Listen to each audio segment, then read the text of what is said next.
talked about, I have a friend called Kitover, who was, and you know, I represented commercial fishermen for almost all my career as an environmental lawyer. And he's one of my closest friends. And he worked hard his whole life, fishing out of Wellfleet and P-Town and Chatham. And his son-in-law now owns a fishing business, but he has no pension, and he's on full disability. He had a lot of injuries, a lot of damage during his life. So he was collecting food stamps, $283 he was getting a month, and it's critical to his survival.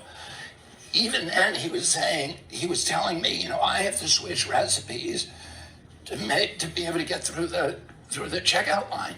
You know, I have to buy cheaper recipes and get fillers, etc. And in the last 2 years, the price of food, because to fund these wars that we're funding, they print money, and that means inflation, and that's a tax on the poor. Oh, the price of food has gone up by 38%. The price of basic foodstuffs, chicken, eggs, and milk have gone up 78%. So his food stamps were 78%, less valuable. On March 1st of this year, he got a phone call from a government phone call, robocall. The recorded voice told him that he was getting his food stamps cut to $23 a month, so 90%. 30 million Americans got that phone call. And, that's the same month we ratcheted up our contributions to the Ukraine at 113 billion. And the Fed printed 300 billion unanticipated dollars to pay for the failure of the Silicon Valley Bank. There's lots of money and we began cutting 15 million people from the welfare rolls. Since then, 4 million have been cut. This is on Politico this morning from the Medicare rolls. So there's no money for poor Americans. And the people that I see are living because of the inflation and because of what's happening with this desperation. The average wage in this country is now $5,000 less than the cost of basic goods, of food, transportation, and housing. So half of Americans are making up that gap by putting it on their credit card bills. And this week, we passed $1.1 trillion in credit card debt. That's the first time in history. Most of that, or 330 billion of that, has been in the Biden and Trump administration. Two men who are saying, I'm helping America. There's $1 trillion in credit card debt, and those people are paying 22% interest. If the mafia did that, it would be called loan sharking. Not dischargeable in bankruptcy, by the way. Right, and it can't be discharged. I'm meeting people who are, couples who are sitting at their dining room tables and trying to figure out how this math works for them, because they can't. They're having to make choices. People in this country are choosing between food and gasoline and food and medicine. And they're listening to a little baby crying in the room next door, young couples, and have to wonder whether that baby is $50 sick or $100 sick or $500 or $1,500 sick before they bring them to a hospital. And, my wife and I were talking about the other night, we were talking about this epidemic of depression and mental illness and anxiety that is afflicting Americans, the deterioration, the sense that the wheels are falling off. And she said, that's the way I felt when she was living in poverty. She said, that's the way I felt when the engine light came on my car, because I knew there was no money to pay it. And you have all these Americans now who are living hand to mouth, and they do not feel that anybody is listening to them in the political process. They feel they've been completely abandoned by the Democratic Party and the Republican Party, and that those parties are now serving elites. And that, their voices aren't being heard. And particularly now, the Democratic Party has had this very interesting shift where when I grew up, when my uncle was president, my father was in, the Democratic Party was where the people who were poor and working people are. And today, 70% of the wealth in this country is owned by the Democratic Party and only 30% the Republican Party. the top 10 counties, the top richest counties in this country, 9 of the 10 are Democratic counties. So there is this kind of shift in wealth that maybe is one of the reasons that Democrats do not seem to be talking to or for working people anymore. But the people that I talk to, both through my job of representing them, I'm representing 1,000 families in Columbiana County, Ohio, Eastern Ohio, Western Pennsylvania, Western West Virginia, whose lives were upended by the Norfolk Southern spill. And, they are just living in a level of desperation that I never thought I'd see in the United States. And, my father used to bring us to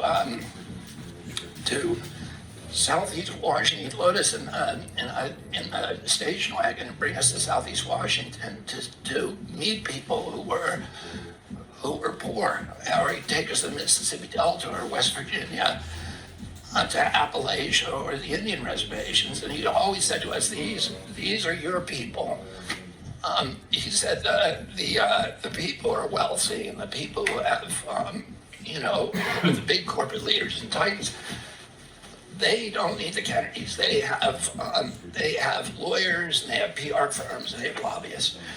And he said, "These are your people." And he came back from the Mississippi Delta one night, and he said, we were all eating, there were like 9 of our kids in the dining room at that time. And he said, I was in a tar paper shack today, and there were 2 families there, and they eat 1 meal a day, and the kids go to bed hungry. And he said, when you grow older, I want you to do something about those people. And that's one of the reasons that I'm running. Robert F. Kennedy Jr., thank you very much for that. Thank you. Appreciate it. Young people say the news is full of lies. This Kennedy's motorcade. 239 feet southwest of Jeffrey Epstein.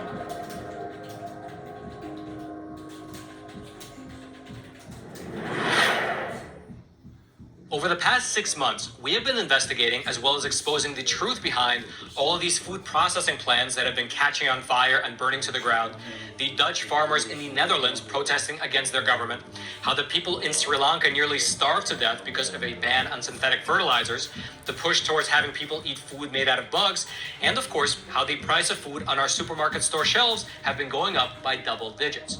And you know what? With all these problems, and with even our own politicians here in America using words like food shortages to describe what's potentially on the horizon, well, it might not be a stretch to assume that trouble is looming in the near future. And so, the time to prepare is now. Click on that button below this video and claim your free 70-page Food Crisis Special Edition magazine that's filled with content that you absolutely need to get a handle on what's happening, as well as to prepare for the future. This magazine quite literally covers almost everything, such as how Agenda 2030, being pushed by the United Nations, is likely behind a lot of the global regulatory attacks on farmers, how the Chinese Communist Party is involved in all this, as well as concrete tips and tricks on how to prep for any possible disasters, what food items you absolutely must be saving, how to properly store them, how to start a garden at home, and so on. There's a ton of great information in here. And so click on that button below this video and get the 70-page special edition for free when you try the Epic Times. Because while this special edition can help you connect the dots behind what's happening thus far, the Epic Times can be your window into what's happening in this world in real time. That's because we have teams here in America and around the world reporting on the true situation regarding the looming food crisis. Things that, for one reason or another, the legacy media outlets choose to ignore. So click on that button below this video, claim your Food Crisis Special Edition, try the Epic Times, and stay truly informed.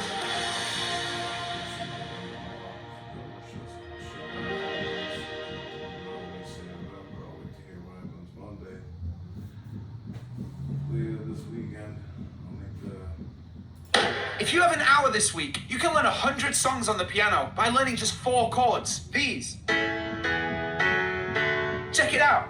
And can you feel the love tonight? Same chords. And I find myself in times of trouble. Mother Mary comes to me. Sometimes I feel like I don't have a partner. Exact same chords. No woman, no cry. Again, same chords. Take on me. And then, using the Ridley method, method, you can take those same 4 chords and make them sound amazing, like this. And she will be loved, and she will be loved. Forever young, I wanna be forever young.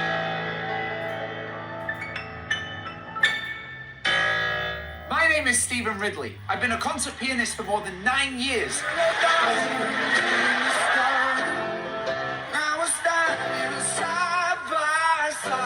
But more importantly, I also created a brand new way to learn piano that is simpler, faster, and more fun than all other methods. So if you want to know the shortcuts to learn piano fast, I created a live online piano masterclass that's completely free today. To participate, it's super easy. Click on the button below, enter your first name and email address on the next page, and you'll receive an email that will give you a direct access link. You don't need to practice for months or even years to have fun on the piano. With this new method, you can start playing your favorite songs from day one. Click on the button below and join me for this free online piano masterclass. And be fast, because maybe this is the last time you ever see this ad. So register now and I'll see you in there. And she will be loved, and she will be loved.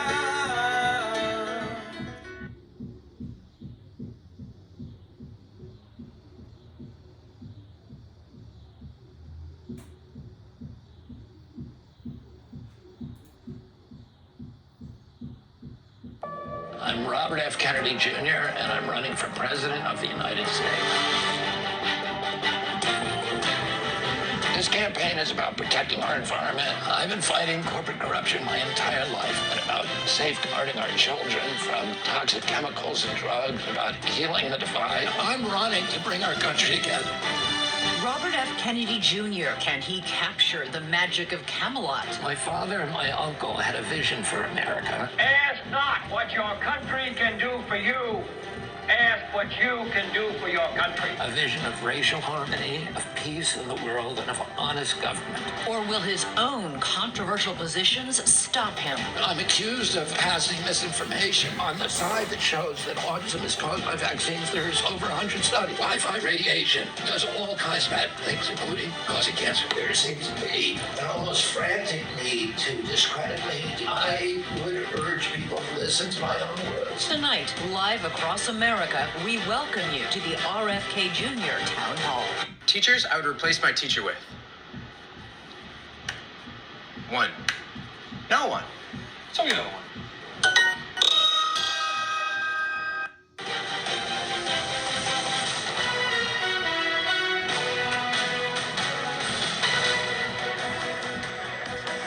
Good evening, and thank you so much for joining us. I'm Elizabeth Vargas. Democratic presidential candidate Robert F. Kennedy Jr. has his sights set on something that hasn't been done in modern U.S. history, beating the sitting president for his party's nomination for the White House.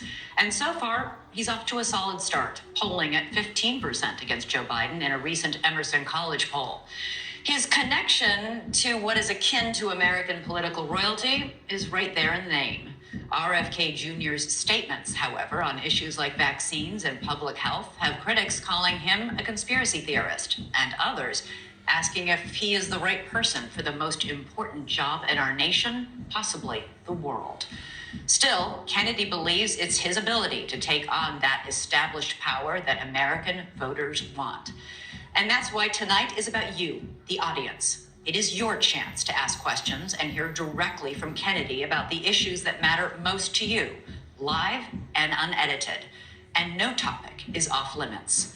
We've brought together Democratic and independent voters right here in Chicago, as well as in New Hampshire and South Carolina, the first states to cast their primary ballots in 2024. But first, everyone, please welcome me in joining Robert F. Kennedy Jr. to the stage.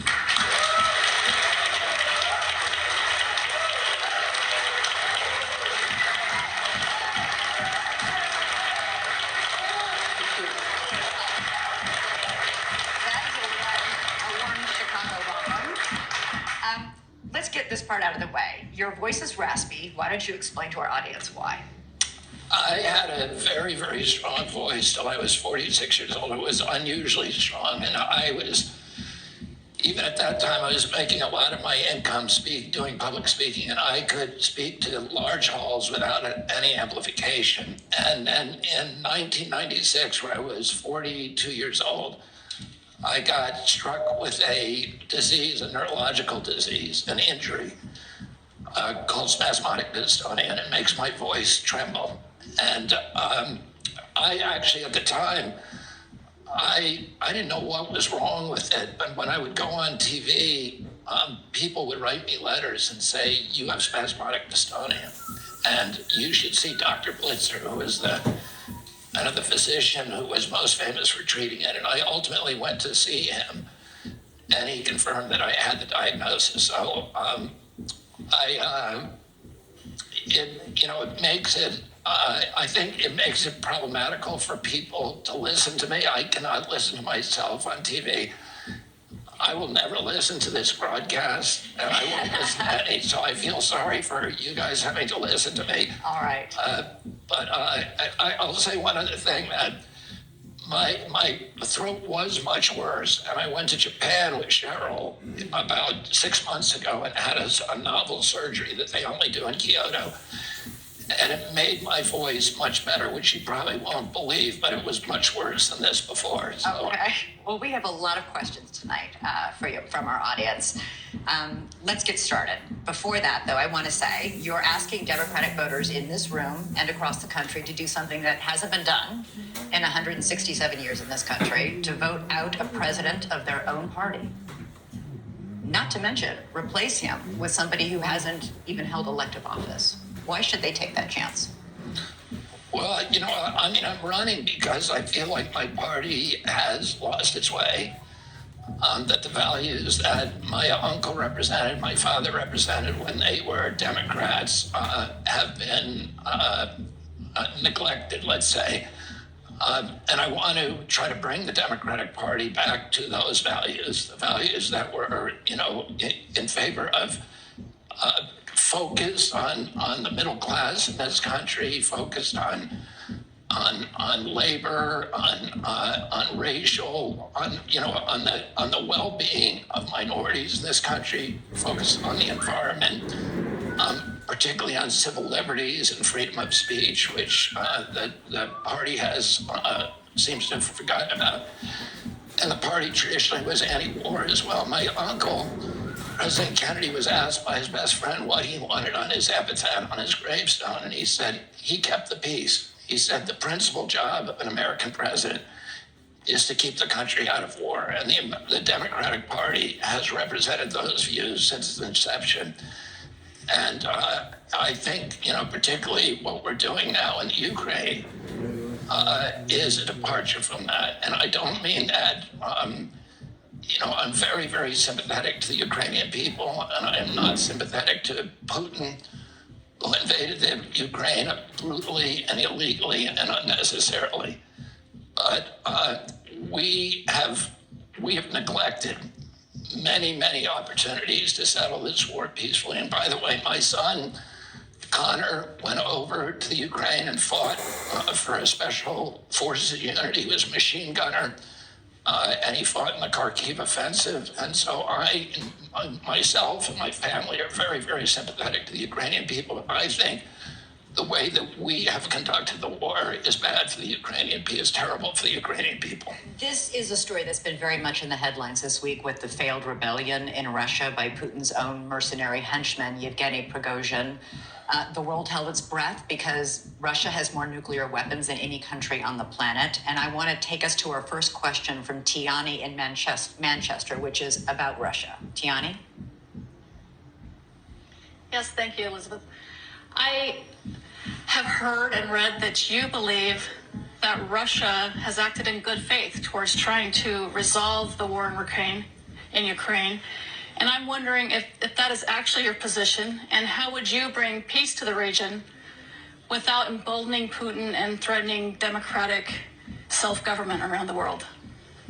Well, that is a bit of a misstatement of what I said. What I said was that In April of 2022, the war began on February 24th, 2022. In April, there was a peace outreach by Putin and Zelensky, and they actually signed a peace agreement.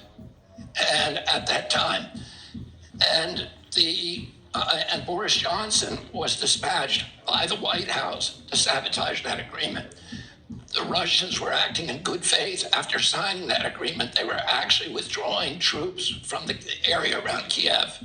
So it was clear that they were operating in good faith at that point, and we were not operating in good faith. We should be trying to settle this war through diplomacy. Since then, there have been 350,000 Ukrainian kids that have been killed, and we've turned that nation into a proxy war between Russia and the United States. And by the way, we were told this was a humanitarian exercise. If it was humanitarian, it means reducing bloodshed and shortening the conflict. But when President Biden was asked, why are we over there? He said, for regime change of Vladimir Putin. In April of 2021 or 2022, his defense secretary, Lloyd Austin, said that the reason for America's presence in the Ukraine is to degrade the Russian military and exhaust its capacity to operate anywhere in the world. That is the opposite of a humanitarian mission. That is a mission about a war of attrition in which the people who are dying are Ukrainians. When you say you would negotiate a solution, what does that look like? Do you award President Putin of Russia part of Ukraine? We know what the solution would look like because the Russians have agreed to the solution twice. Once they agreed to the Minsk Accords, and the Minsk Accords, which were agreed to by Germany, by France, and by Russia, maintained Donbass as part of the Ukraine. By the way, the Donbass voted to leave the Ukraine 90 to 10, 90% to 10%. Are you talking about the elections last year? No, the earlier elections. And Putin refused to take them. So Putin did not. But let me finish this. The Minsk Accords, which all those countries agreed on, and then in 2019. Zelensky ran for president for the first time. He's a comedian and actor with no political experience. He won on a peace platform with 70% of the vote. His campaign was, I will sign them and ratify the Minsk Accords if I'm elected. And as soon as he got elected, he pivoted. Why? Because of U.S. pressure from the neocons from Victoria Nuland and the neocons in the White House. They did not want peace. And because of pressure from ultra-nationalists within the Ukraine who said they were going to kill him if he signed the accords. But if you negotiate with Putin right now and get him to stop his invasion, I know you said you're not defending Putin, but he's an accused war criminal. He poisons his enemies and imprisons his enemies. He's an autocrat. So if you award him part of Ukraine, what message are you sending to dictators and autocrats around the world who are looking to neighboring countries thinking, hey, I want some of that? When my uncle was president and his military apparatus wanted him to go to war with Vietnam, with Laos, with Cuba, with the Soviet Union during the Berlin crisis in 1982, he said, you have to put yourself into the shoes of your adversary. If we're going to have peace, you have to be able to put yourself in the shoes of the adversary and see the world from their perspective and recognize their legitimate security concerns. Now, we have, through a series of provocations, including unilaterally walking away from the two medium-range nuclear missile treaties with Russia, which we all signed, and President Trump and President Obama walked away from those. We promised in 1992 that we would, after the Russians made a huge concession to us of leaving 400,000 troops out of Germany, allowing us to consolidate East and West Germany under NATO control, which was an adversary army to them. And they said, the one thing we want from you is that you will not move NATO 1 inch to the east. And Secretary of State Baker said at that time, famously, we will not move NATO 1 inch to the east. Since then, we have moved it 1,000 miles to the east and 14 countries, and we put Aegis missile systems in Romania and Poland right near Russia's border. When Russia put nuclear missiles in Cuba, which is farther away than we now have, to Moscow, we would have invaded if they hadn't withdrawn them. My uncle was president then. We would have gone in. And my uncle knew why the Russians had done that. He did it because they did it. Khrushchev did it because we had put nuclear missile systems, Jupiter systems, in Italy and in Turkey. And my uncle, my father, met with Ambassador Dobrynin secretly and made a secret deal. If you remove your missiles now, we will take ours out of Turkey. So, the Russians have been invaded 3 times from the Ukraine. The last time they were invaded, the Germans killed 1 out of every 7 Russians. They destroyed all of them, 1/3 of Russia to rubble. They burned the fields. It's as if my uncle said this in his 1963 speech at American University. He said they destroyed the equivalent of destroying the entire part of the United States from the East Coast to Chicago. Imagine if all the wheat fields, all the forests were burned, all the cities reduced to rubble. That's what was done. They have a legitimate concern about us moving NATO into the Ukraine. We would never let them put missile systems in Canada or Mexico. We would invade if they did that. And we have to be able to put ourselves in their positions. We have a lot of questions to get to, but you know that the vast majority of Democrats fully and consistently have supported President Biden on his support of Ukraine in this war. You seem to be out of step with the voters of the party that you're asking to vote. That doesn't make it right, Elizabeth. That does not make it right. We need to be a moral nation. We need to restore our moral authority around the world. If every Democrat is against me on that, I'm still going to say it. I'm going to tell people the truth. And our leadership. And you think giving part of Ukraine to Putin is restoring our moral authority? I didn't say giving part of the Ukraine to Putin. Putin agreed originally to leave Ukraine alone if we signed the agreement. So, Putin was not demanding any part of Ukraine, even though the ethnic Russians voted 90 to 10 in the Donbass to join Russia. He said no.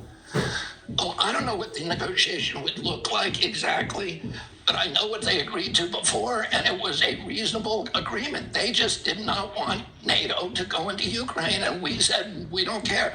By the way, when we originally said that we were going to do this, George Kennan, who is the most important diplomat in American history, he was the architect of the containment policy after World War II. He is a deity in American statesmanship. He said, if you go into the Ukraine, you're going to force the Russians to have a violent response. William Perry, who was Bill Clinton's Secretary of State, said, if you go into the Ukraine with NATO, I'm going to resign because you are forcing the Russians to retaliate violently. And William Burns, who is now the head of the CIA, was then the U.S. ambassador to the Soviet Union, said the same thing. He said, you cannot move NATO into the Ukraine because it is going to force the Russians to retaliate violently. And he said, he called it a red line. He said, if you cross that red line, Russia is going to have to go into the Ukraine. So all of us knew that. All of our diplomats knew that. And the comic book depiction that the American people have been told by their leadership, I'm going to tell you something. The seats that you're sitting on today, you know who first had put those seats in here? The very seats you're sitting on. Donahue.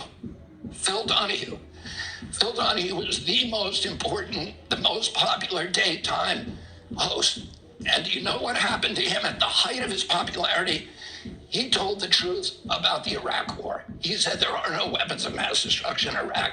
2 days later, he lost his job. And that's why those seats are empty. So we have to, and now we all know he was right. So what I'm saying today, I know 10 years from now, everybody's going to understand this is the truth. We have been lied to by our press, by our government, and we need to start hearing the truth, and we need to stop paying attention to these comic book depictions that say there's bad guys and good guys, and America's always the good guy, and we never make mistake. We have to understand there's nuance, there's complexity in our relationships, and we need to be able to put ourselves in the shoes of our adversaries if we're going to have true peace in the world, which we all want. All right, this takes us to a question from Sandy Muller, a stay-at-home mom in Chicago. Might be interesting given what you just said. Your father and uncle were heroes in the Democratic Party. Would they be considered Democrats today? And are you shocked by how you're being treated by the Democrats and their media? I'm not happy about it, but I'm not shocked. I know, people get subsumed in orthodoxies. I believe that the values that I am trying to promote are the exact values that my father and my uncle would have promoted. And I've, written books about my family. I've studied them. I have, the more that I've studied my family, the more I've written and researched them, my uncle and my father, the more proud I am of them. And I have devoted my life to promoting the same kind of values that I think they promoted. And I'm trying to, one of my purposes in running is to remind the Democratic Party of, what we are supposed to represent and what we've always represented. And, people have said to me, why don't you run as an independent? And I say, because I'm a Democrat. This is who I am. This is my identity, but I want my party back. I want my party to be the party that I grew up in, the party of John Kennedy, the party of Robert Kennedy, the party of FDR and Harry Truman. You say that you're a Democrat, but you're getting a lot of support from a lot of leading voices on the right, like Steve Bannon, Tucker Carlson, Alex Jones, former President Donald Trump. Many Democrats fear that you're a spoiler in the race, that you will damage President Biden in the primary and grease the skids for former President Trump to return to the Oval Office. This week, former President Trump said about you, Kennedy is smart and he's a common sense guy. What kind of man do you think Donald Trump is? Well, here's what I'm not going to do in this race. I'm not going to attack other people personally. I don't think it's good for our country. And I think, what I'm trying to do in this race is bring people together, is to try to bridge the divide between Americans. And guess what? When my dad died and we took this train ride from, this 7.5 hour train ride that was supposed to be 2 hours, I was with him when he died in Los Angeles, and then we brought his body from New York, Penn Station to Union Station in Washington, D.C. And it was a 2.5 hour ride, but it took 7.5 hours because there were 2.5 million people on that train track. And it was a cross-section of America, and all of the major urban stations in Trenton, Newark, Wilmington, and Baltimore. There were Black Americans singing Battle Hymn of the Republic. There were whites in the rural areas who were holding up signs, "Goodbye, Bobby," "Pray for us, Bobby," American flag, standing, saluting. 4 years later, and they had supported my father in the primaries in 1968. 4 years later, in 1972, they were not supporting my father, and they were not supporting George McGovern, who was aligned with my father on all these issues. Instead, the vast majority of them were supporting George Wallace. And, my father was able to harness these populist energies. The last day of his life, he won the most rural state in this country, South Dakota, and the most urban. He was able to bridge the divide among people who would otherwise be Republican, but wanted somebody who was common sense, who was able to appeal to their idealism, who was able to find the hero in each of them, who was able to get them to transcend narrow self-interest and see themselves as part of a community and part of this, incredible American adventure in modeling self-governance for the rest of the world. And so I'm proud that President Trump likes me, even though I don't agree with him on most of his issues, because I don't want to alienate people. I want to bring people together. I'm proud that all of these people like me and that I have independent supporters and Democratic supporters, and that I'm able to bring a lot of people. Every Democrat says, I want to end the polarization. But how do you do that without talking to people who don't agree with you? How do you do that without appealing to people? My purpose is to find the issues, the values that we have in common, other than, focus on the issues and the personalities that keep us all apart. As a lifelong Democrat, as you just said very passionately, will you pledge to support whoever the Democratic nominee is, whoever it is, whether it's you, whether it's President Biden? Oh, of course I'm not going to do that. I'm not going to do that. No, of course I'm not. So Listen, if you don't get the nomination, you won't support President Biden? I don't know what I'll do. Let's see let's see what happens in this campaign. Let's see, if people are living up to democratic values and having debates and having discussions and, talking to each other, but I'm not going And to if you buy feel that's not happening, would you then support a Republican or run as an independent? You know what? My plan is to win this election, and I don't have a plan B. Okay. We are in Chicago, which will be the host to the Democratic National Convention next summer. It is also where President Biden came today to unveil his economic blueprint. He's calling it Bidenomics. The economy is a huge issue with voters of all stripes across the country, and that leads to our next question from George, a home builder and contractor in the Chicago area. Hi, George. Hello. Everywhere I look, prices are sky high, from gasoline to groceries to building materials. Inflation and the uncertainty which it brings with it is damaging our economy. What is your plan to reduce inflation? Yeah. Thank you, George. I have a long-term plan and a short-term plan, but the current plan, which is to raise interest rates dramatically, and to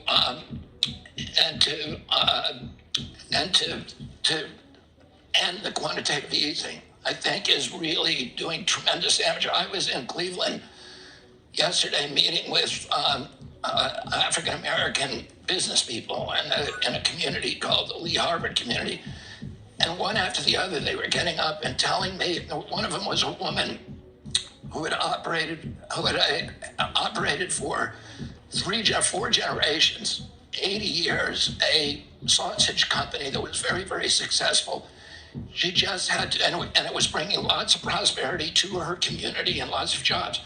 She just had to close it down because she couldn't get a bank loan. She couldn't get a bank loan because the interest rates are high, and the little banks, the ones that will loan to small businesses, their treasury bills have now been degraded in value, and they're scared about their targets for takeover. Their stocks have dropped to 80% because of the heightened interest rates, and they're not loaning money anymore. And there's no money available to people who need it. And so, what we've done, we've sandbagged Americans. You're right. And why do we have inflation? We have inflation because of the continuous wars. What specifically would you do to lower inflation? Well, number one, I'm gonna wind down the American empire and start. We've spent $8 trillion on the Iraq War and the wars that followed, and we spent $16 trillion on the pandemic, on the lockdown. The lockdown cost us $16 trillion, and we got nothing for it. We got nothing for the Iraq War. We end up killing more Iraqis than Saddam Hussein. But we I'm created talking about what ISIS. people are in the grocery stores tonight. What are you going to do to bring down the prices of the food and the gasoline that they're paying for, in the immediate future? The only way that we can do that is by reducing inflation. And inflation is not going to be reduced overnight. What we need to do is stop spending money on things that we can't afford. We're borrowing now $1 billion a day from the Chinese and the Japanese in order to fund the debt. The debt this year is going to cost us $660 billion, more than $500 billion just the service on the debt. We're not going to end that problem overnight, but we got to recognize that we've got to stop. We've got to stop. We're sending $113 billion to the Ukraine. The entire budget of the CDC is $12 billion. The budget of EPA is $12 billion. Well, 57% of Americans could not put their hands on $1,000 if they have an emergency in their family. 25% of Americans are hungry. Oh, I have a friend who was on food stamps.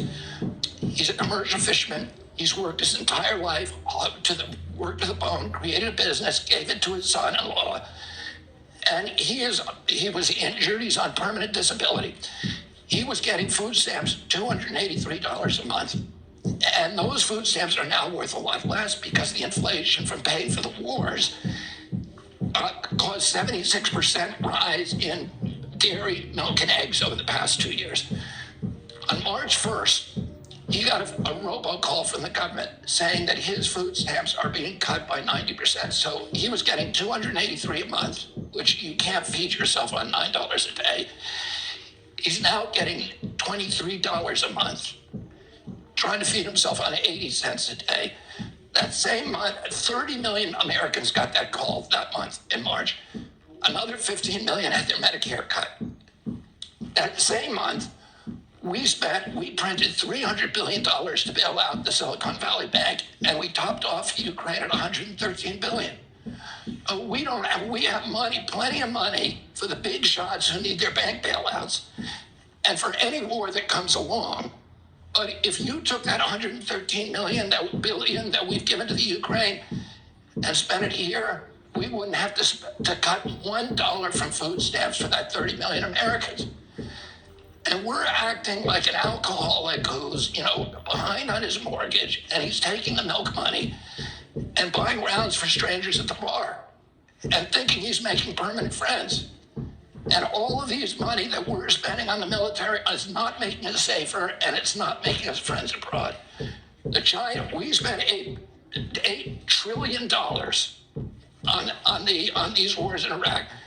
During that same, and Yemen and Pakistan, Afghanistan, and Libya, and Syria, and that same period, bombing bridges, ports, airports, hospitals, universities. That same period, the Chinese spent $8 trillion building ports and schools and hospitals and roads. And they are now eating our lunch abroad because people love them in Africa, Latin America, and Asia, because they like them a lot more than sending weapons and holding a gun at their head. And we need to change that. And we have a question on China later on the show. We have a lot of questions that we need to get to. We're going to take a break, though, because coming up next, immigration in the U.S. border was the most frequently asked question we got from our audience. We'll have Mr. Kennedy's answers to that and much more after a quick break.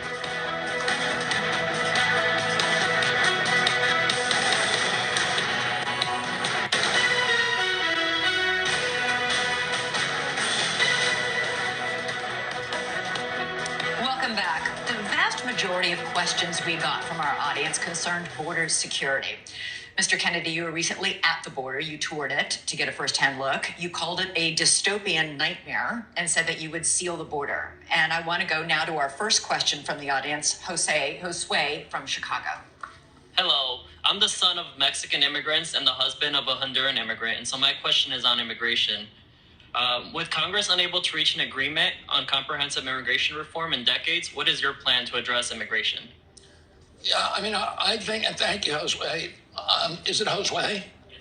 Okay, I don't think that it's going to be possible to get an immigration reform package through Congress until we seal the border, because we've got now in the last 3 years, 7 million people have come across the border illegally. And the most disturbing part of me is I witnessed the humanitarian crisis, the cruelty to these people who are being brought to the border. They're being exploited, they're being extorted, they're being raped, they're being robbed. The cartels are now running U.S. immigration policy, and everybody knows that. There have been 9. We were told by the Border Patrol there have been 9 suicides of Border Patrolmen in the last year because they're so demoralized about what's happening. They are literally, it took me 3 days at the border to understand what's happening. The first night I watched, I got there at 2 o'clock in the morning, stayed there until about 4, and I watched just hundreds and hundreds of people coming across. The first group was about 60 African men from West Africa, mainly from Cameroon. I thought I was going to see Central Americans and, Guatemalans and Salvadorians, but I didn't. We only saw, in the whole night, there was only 2 families from Latin America, one from Colombia and one from Peru, and all of them had been brutalized and every penny taken away from them. The rest of them were from Azerbaijan, Uzbekistan, Kazakhstan, Tibet, Nepal, Pakistan, and many, many from China. The cartels are now advertising all over the world that there's an open border, and they're bringing people in. They give them videos about exactly what to do. They fly to Mexico. They're given visas there, internal visas in Mexico. They go from Mexico City on a plane to Mexicali. They're loaded on fleets of buses and then brought to the border. They cross. The only role of the Border Patrol is to stamp them in and check if they have a criminal record. If they don't, they are brought to the airport and they are given a ticket to any city in the United States that they want to go to. Well, they have to demonstrate need and apply for asylum. They're given a court date. And the court date is a cursory court date. It's like an arraignment. And then their real court date, which they're not going to show up to, is 7 years later. So they're essentially given a 7-year pass to stay in this country. So how would you seal the border? Well, you know what? It's not that hard because how would you do it? I would do it. I mean, there's a number of things that you have to do. I was against Trump's wall, but having seen it down there, I see that you were required to give a physical barrier during certain, not all the way 2,200 miles from San Diego to Brownsville, Texas, but certain highly densely populated areas, you need a physical barrier. But in the hinterlands, in the wilderness areas, you can use sensors like they do in Israel, like ground sensors and towers. Sensors of AI breakthroughs too. But you would resume the building of Trump's border wall? Well, a lot of it now has been rebuilt. You know, Mayorkas, who's the DHS secretary, recognized that the gaps in that wall, that we shouldn't have left them. But it's not so much the wall, it's the other sensoring devices that were all ripped up. You know, which I'm very embarrassed to say by this administration, by the Democratic administration. And also the policies were changed so that the presumption is everybody gets in. And I witnessed it myself. And we can't have that. Everybody's not getting in. Yes, everybody gets in. There are crowds of people waiting to try and apply through the new app that the Biden administration has set up. They're setting up... As for legal immigration. Oh, you're talking about illegal immigration. I'm talking illegal immigration. Everybody gets in. I watched it. 7 million people have come in. Just the one little section I was at in Yuma, there's 350,000 people came here before. But I met with the Yuma authorities. I met with the hospitals. I met with the centers that take care of the immigrants who are beleaguered.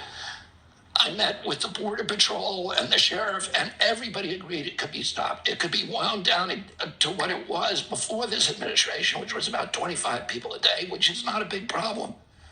But now it's 300 to 800 a day. And that, no nation can survive if they can't protect their borders. As president, I will expand legal immigration. I will make it easier, particularly for workers to come across on the H visas, and then and bring in and have an orderly system that benefits our country.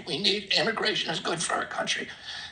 This kind of immigration is unfair to everybody, and particularly to the immigrants that have been brought here. And then over the long term, the immigrants that have poured in from Latin America, a lot of them are coming up because of policies, wrongful policies that the U.S. has had, the drug wars, the austerity programs, the support of juntas, the war on the poor that we've maintained for so many years, and we need to change those policies as well. You mentioned the drug wars, and fentanyl has been a scourge in cities and towns across America. 107,000 Americans died last year of drug overdoses. The vast majority of those people died from fentanyl overdoses.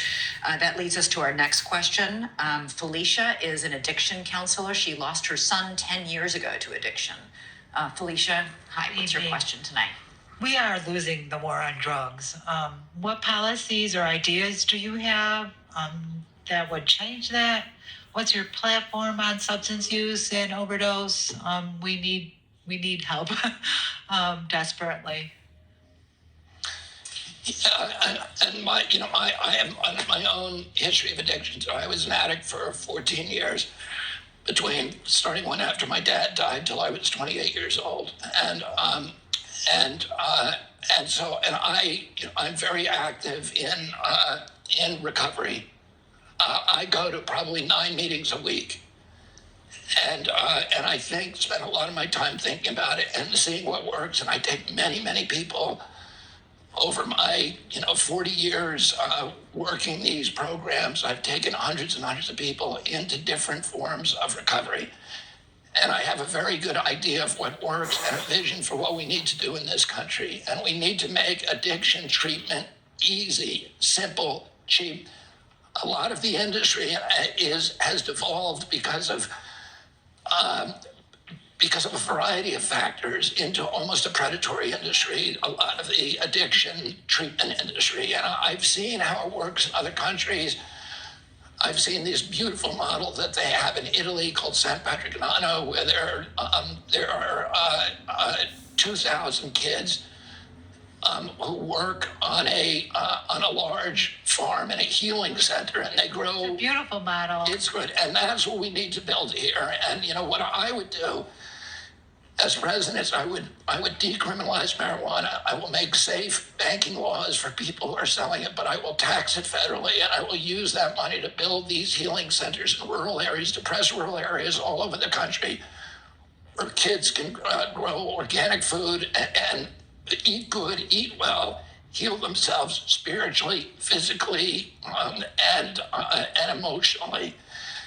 And not only for fentanyl, but also for the many kids who are now stuck on SSRIs and are suffering other forms of depression. We need to start healing our country.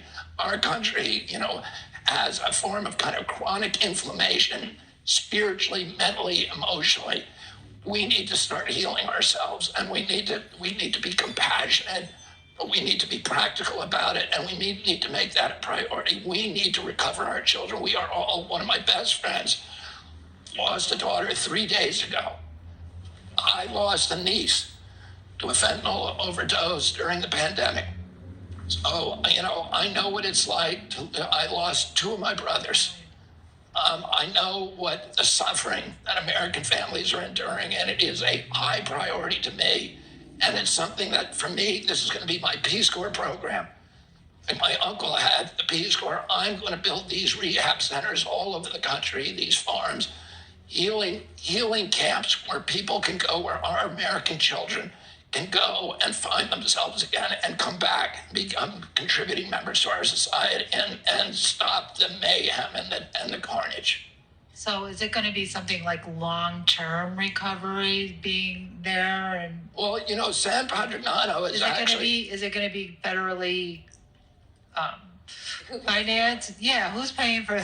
Oh, like I said, I'm going to decriminalize marijuana on a federal basis, allow the states to regulate it, continue to tax it federally, and use those taxes to fund the recovery programs. And I would do the same thing for psychedelic drugs, which I do not think should be criminalized. You would legalize psychedelic drugs? I would legalize psychedelic drugs. Some form of legalization, but they should, there's so much I know personally, and I know, I've read the studies, and there's so many people being helped in different ways by them, and we have to make it easier, maybe to prescribe them, to give them through therapeutically. I don't know about just buying them in stores. I have to look at all that. But in one way or another, we need to make it easy for people to use them in ways that could benefit our children and could benefit everybody. So I've seen it in my own family, the benefits of it. And I've been in recovery for 40 years. I'm a person who would never tell you that the answer is a drug.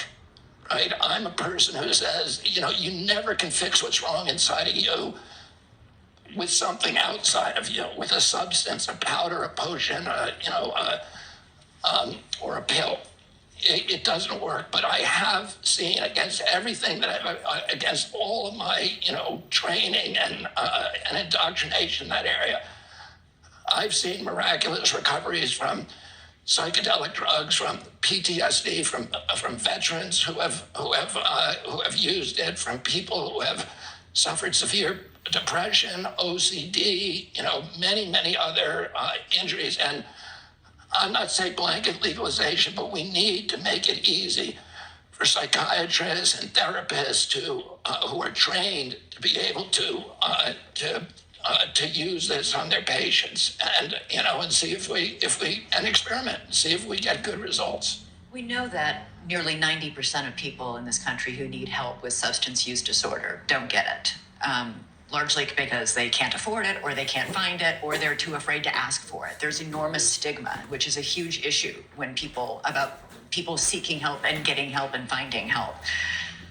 In recent months, we've heard a lot of discussion about the son of the man you're running against, Hunter Biden.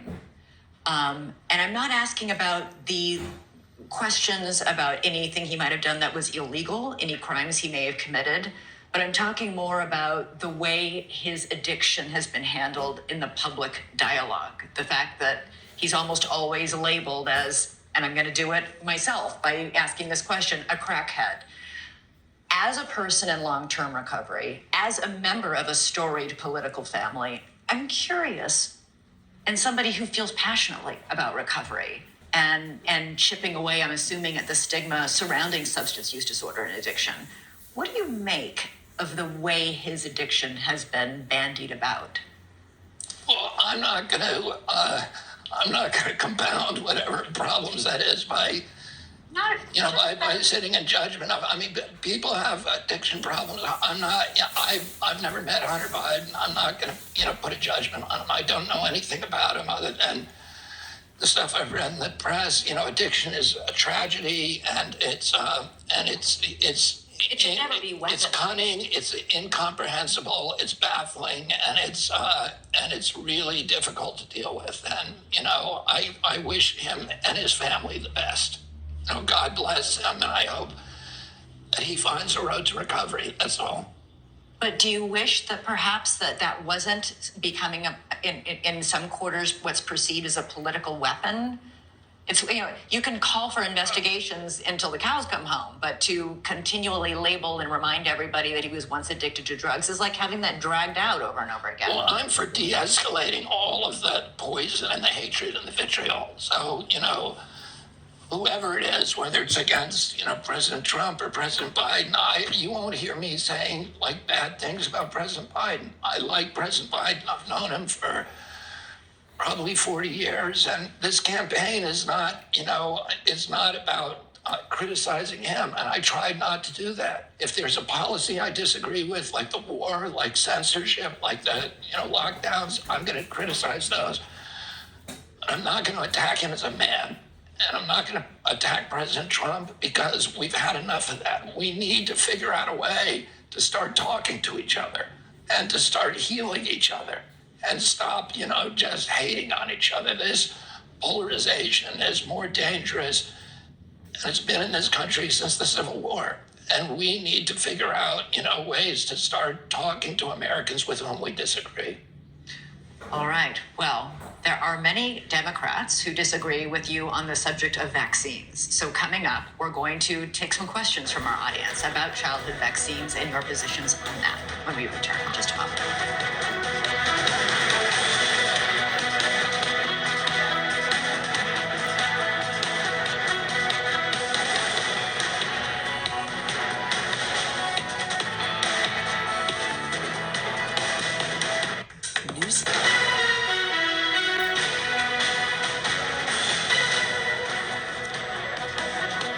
Welcome back to our town hall with Robert F. Kennedy Jr. And Mr. Kennedy, one of the biggest controversies surrounding your candidacy is your stance on childhood vaccines.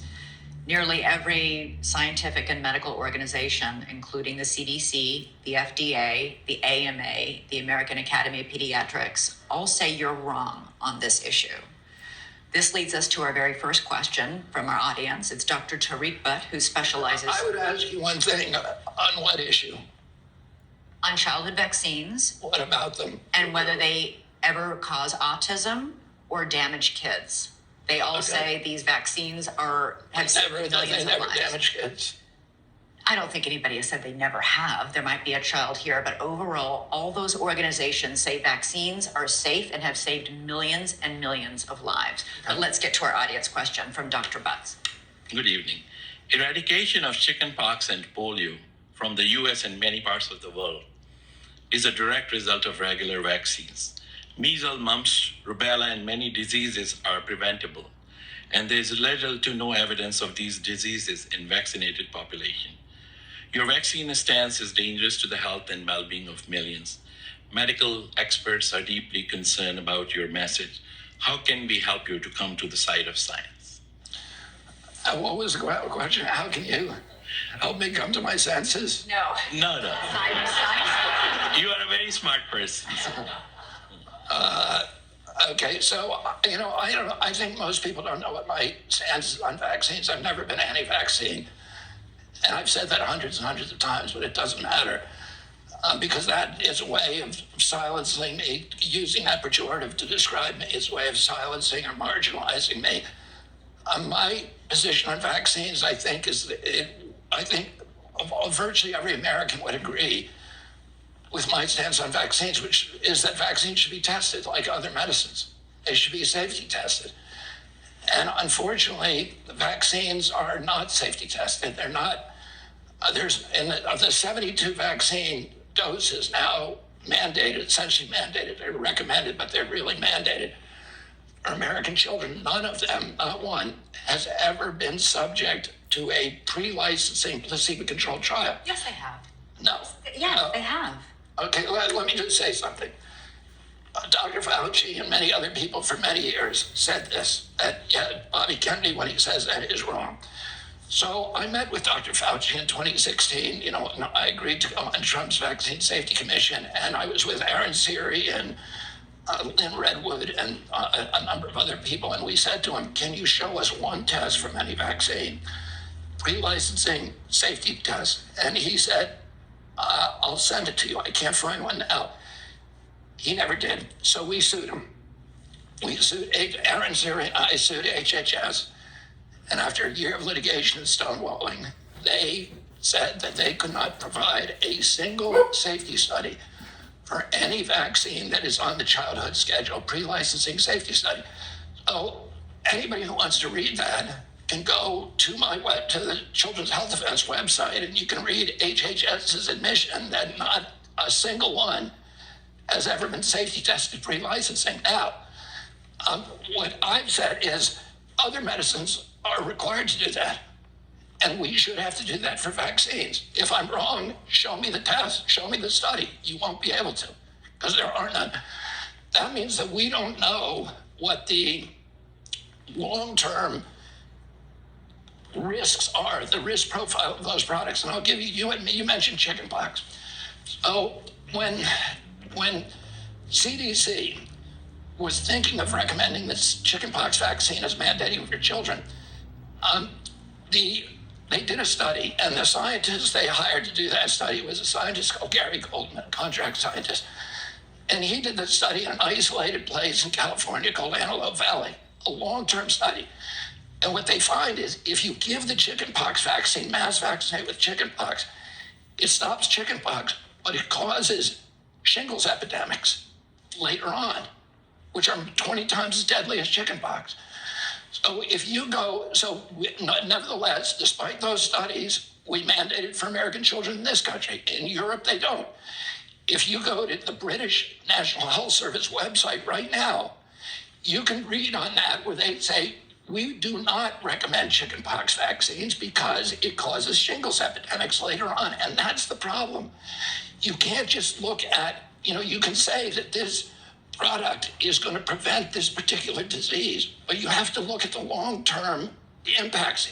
Vaccines, like other medicines, have injuries that have long diagnostic horizons and long incubation periods that if you do not do long-term studies on a placebo-controlled studies, comparing vaccinated populations to unvaccinated populations, you won't do it. Let me just give you one quick other example. The most popular vaccine in the world is the DTP vaccine, diphtheria, tetanus, and pertussis. We banned it, we got rid of it in this country because it was causing injuries, brain injuries, severe brain injuries or death to 1 in every 300 children.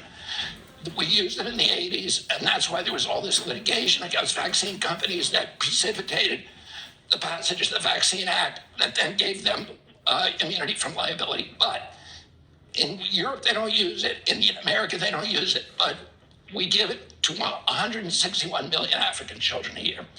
So Bill Gates asked the Danish government to support that program and said it saved 30 million lives. The Danish government said, show us the data. He wasn't able to. So they went to Africa and did their own studies. And they looked at 30 years of DTP data. And what they found shocked them all. They found that girls who got the DTP were dying at 10 times the rate of unvaccinated girls. But they were dying of things that nobody had ever associated with the vaccine. They were dying of diphtheria, of anemia, malaria, bilharzia, pulmonary disease, respiratory disease, and pneumonia. And nobody noticed for 30 years that it was the vaccinated girls and not the unvaccinated girls who were dying. And what had happened is these girls were not dying of diphtheria, tetanus, and pertussis.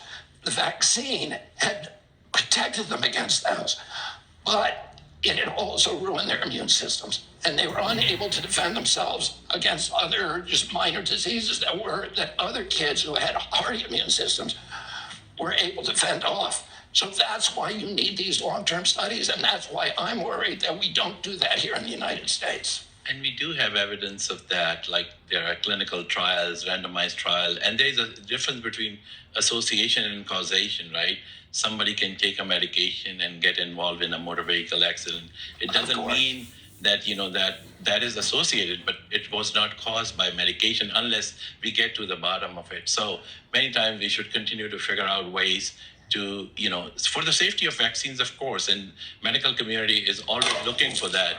But at the same time, we can really come to agreement that vaccines are important. They do prevent those diseases. After all, smallpox was in the world, all around the world. It's not there anymore. So there is evidence of that. But then there's diseases, when we passed the Vaccine Act, when I was a kid, there was only 3 vaccines, and I was compliant.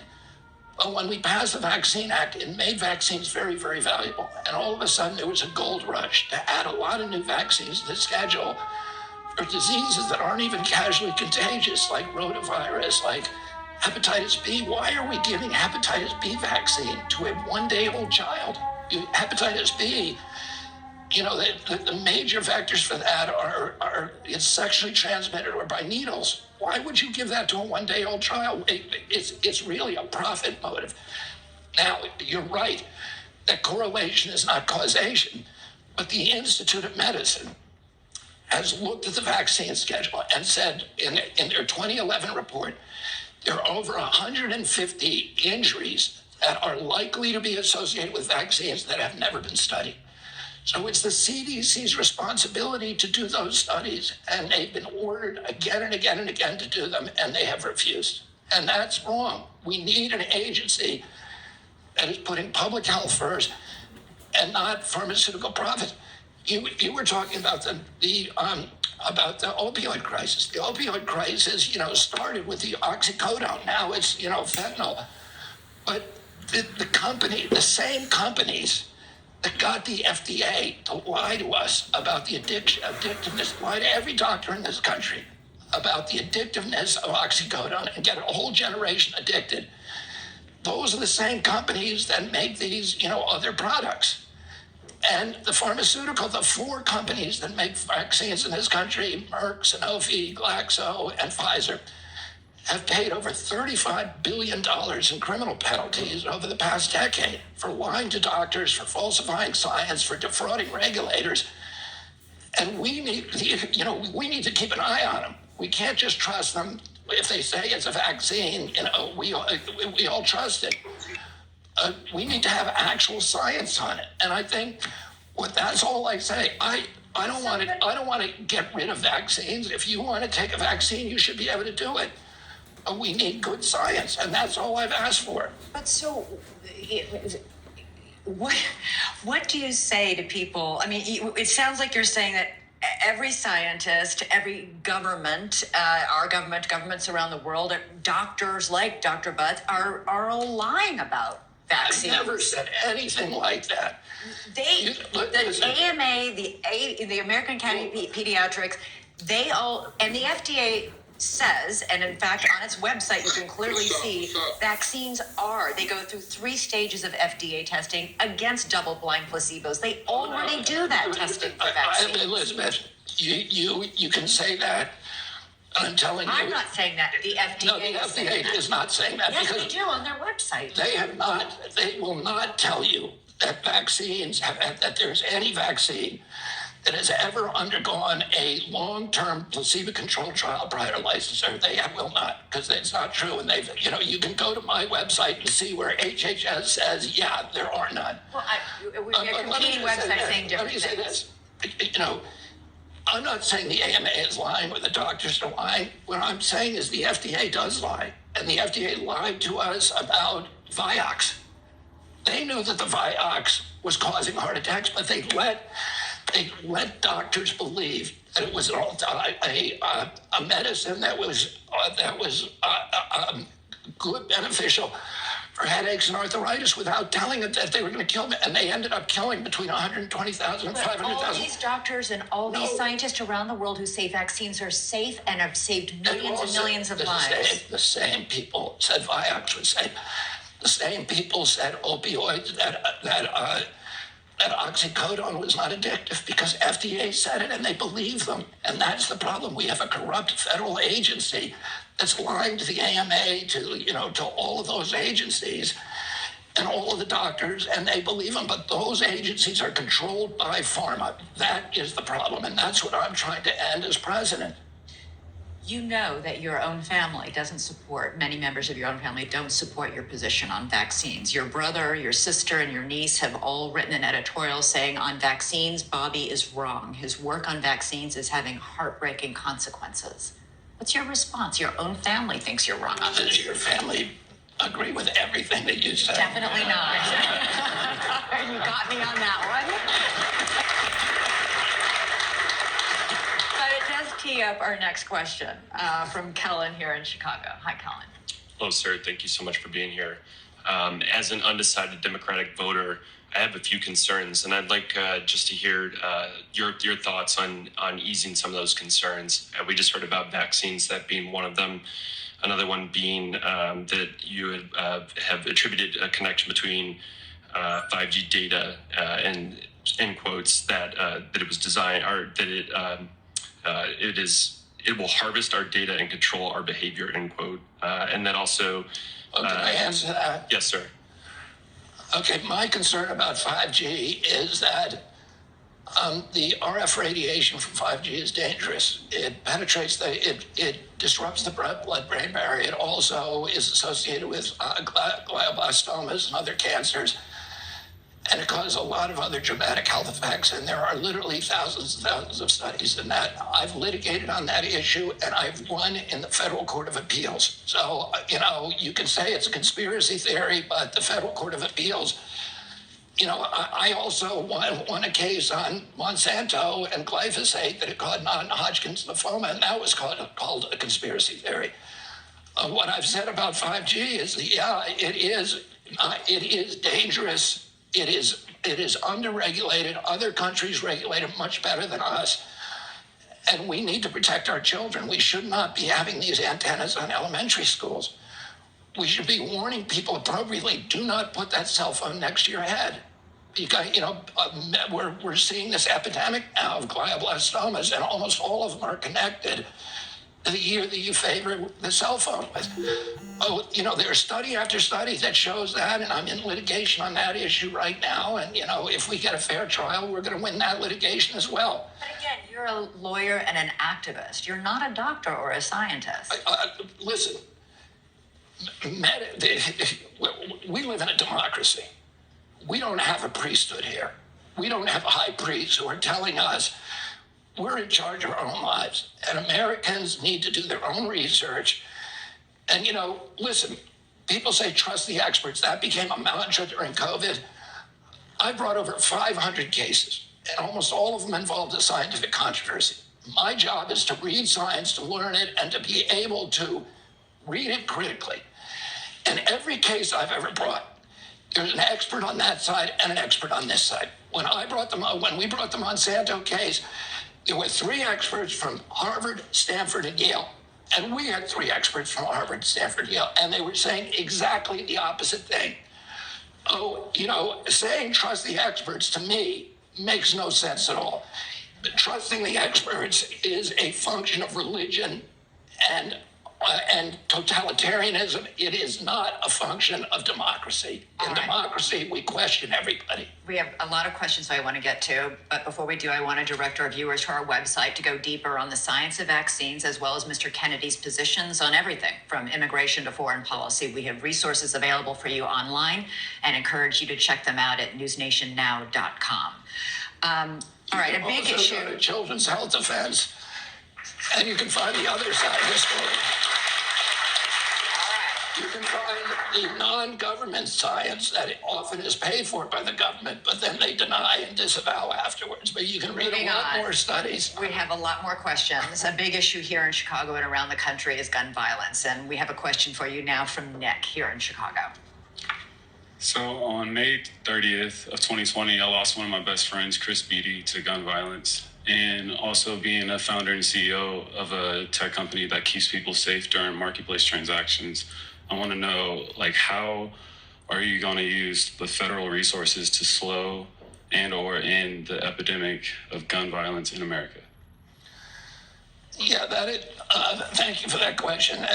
For me, it's a very tough question. And I lost my father to gun violence. I lost my uncle to gun violence, and many friends. And so I'm aware and sensitive to the injury that can cause to generational injury that occurs from guns. We have a gun problem in this country. We have a Supreme Court now that has given a very expansive view of the Second Amendment. And I believe in the Constitution, including the Second Amendment. And practically, I do not believe that there is within that Second Amendment that there's anything that we can meaningfully do to reduce the trade and the ownership of guns. And I'm not going to take people's guns away. And because telling the people that I'm going to take their guns away is not practical. It's not. Anybody who tells you that they're going to be able to reduce gun violence through gun control at this point, I don't think is being realistic. And I think we have to figure out other ways to do that. I think we have to figure out other ways to reduce that violence. And we need to, and ultimately my hope is that we can bring Americans together, get them to trust each other, get them to trust their government again, and then we can work out, every American, whether they're Republican gun carrier or a Democrat who who believes that nobody should own guns, we all want the same thing, which is we want to keep our children safe and we want to keep our neighborhoods safe. And I think we have to look at what the alternatives are for doing that. And, some of the things I've talked about are that we look.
gotta pick up at 9. I'm gonna go somewhere.